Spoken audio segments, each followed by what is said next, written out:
দীর্ঘমেয়াদী যারা গ্যাসের ওষুধ খান, প্রাজল গ্রুপের ওষুধগুলো খাচ্ছেন, অমিপ্রাজল, ল্যান্সোপ্রাজল, প্যান্টোপ্রাজল বা H2 ব্লকার বা যে এই ধরনের অ্যান্টি আলসারেন্ট গ্রুপস ড্রাগ যেগুলো খাচ্ছেন regular, proton pump inhibitor regular খাচ্ছেন, তো এখন প্রথম দিকে তো খেলে ভালোই লাগবে, মনে হবে গ্যাস সমস্যা সমাধান হচ্ছে, কিন্তু খেতে খেতে খেতে খেতে খেতে খেতে কিন্তু অনেক দিন পরে যখন এটার সাইড এফেক্ট শুরু হবে, অনেকে বুঝতেই পারবে না যে এই সমস্যাগুলো গ্যাসের ওষুধের কারণে হয়েছে।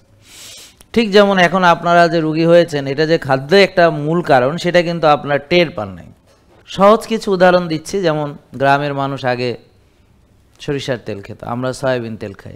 তখন মানুষ কিন্তু এত রুগী ছিল না, বিশেষ করে হৃদরোগ, উচ্চ রক্তচাপ, ডায়াবেটিস ছিল না।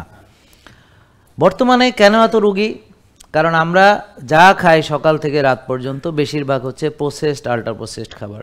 উদাহরণস্বরূপ সকালে আমরা অনেকেই রুটি খাই, সাদা রুটি।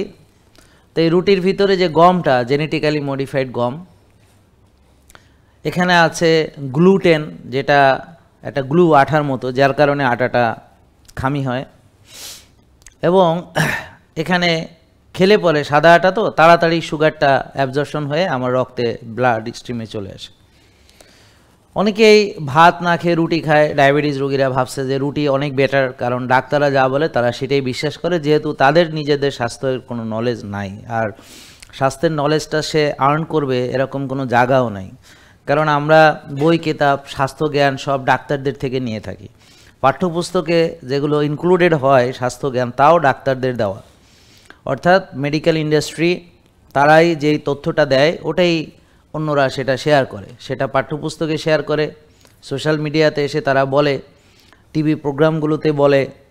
তো আপনাদেরকে বলা হয়েছে, আর আপনারা যখন তাদেরকে দেখাতে যান তারা তখন বলে যে ঠিক আছে আপনি ভাতের বদলে রুটি খান। এখন এই যে রুটি খেয়ে আপনারা নিশ্চয়ই ডায়াবেটিস ভালো হয়ে গেছে না সবার? রুটি খেয়ে খেয়ে একজনেরও ভালো হয়নি, কিন্তু তবুও আমরা খেয়ে যাচ্ছি। এটার উপকার পাচ্ছি কিনা অথবা এটা দ্বারা আমার রোগ ভালো হচ্ছে কিনা এটা বিবেচ্য বিষয় না। বিষয় হলো আমি ভাতের বদলে রুটি খাই, আমি মেলা পবিত্র। এখন রুটির ভিতরে গ্লুটেন আছে কিনা, রুটির ভিতরে গ্লুকোজ, এটা খেলেও চিনি আসবে কিনা রক্তে, এখানেও শর্করা আছে কিনা, এটা কার্বোহাইড্রেট জাতীয় খাবার কিনা, সাদা যে রুটি সেটা দ্রুত অ্যাবজর্পশন হবে কিনা, তো এই বিষয়গুলো আমরা মাথায় রাখি না।